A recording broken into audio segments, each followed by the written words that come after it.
Thomas Mulready from CoolCleveland.com, and we're here today at the Agora, and we're here with Rock and Roll Hall of Fame inductee Wanda Jackson. Thank you so much for taking time to talk to us, Miss Jackson. Thank you. Welcome to Cleveland. You've been here many times. A few. Welcome back. Through the years. Thank you. You were one of the innovators. It is such a pleasure to talk with you. You were creating this art form. And didn't even know it. Didn't even know. What did you think you were doing at the time? Because it was very different than the other music that came before it. What did you think you were doing? Well, I just thought I was learning a new kind of song and a whole new way of singing after Elvis finally encouraged me to give it a try. And I decided to take his advice, and I found a music that I loved. You kind of broke out with your vocal style. You really started to let loose. Was that something that Elvis personally talked to you about? No, he said, "You've got it in you." Really? And of course I was singing straight country when I worked with him. That's right.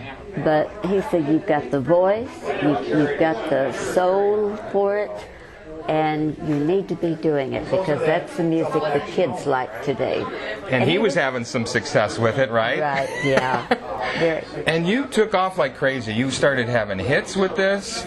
Well, no, not really, Thomas. Okay. It was a little more of a struggle because America was having a hard time accepting Elvis and Jerry Lee and these. So when here came a teenage girl, yeah, you were only, what, in kind 15 of a when you sexy, started? shaky things that I designed and started that fashion. You've always been known for your great outfits. Well, the sand has shifted. It looks great. But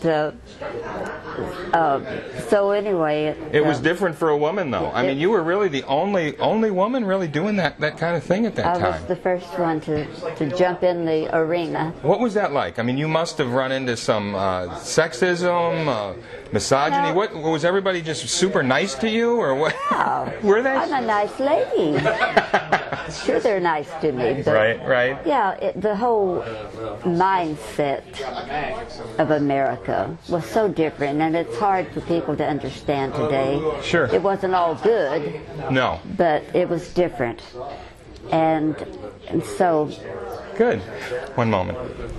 So you tell the story about Jerry Lee Lewis on tour, taking you to church. Is that right? Because no one else would go with you? That's right.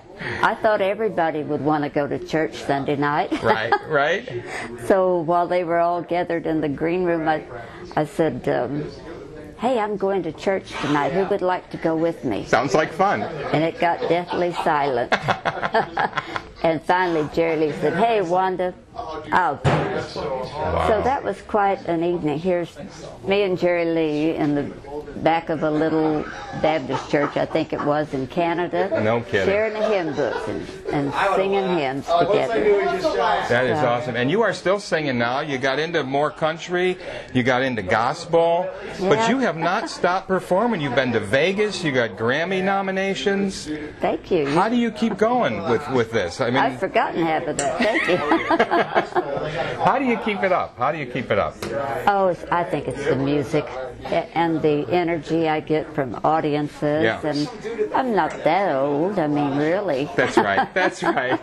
And you've got a whole new set of fans now. A whole bunch of them are out here waiting to hear you tonight. That's what has energized me, is this new generation.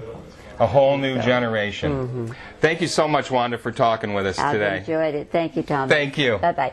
Hey, it's Thomas Mulready from CoolCleveland.com. Have a great week in Cool Cleveland.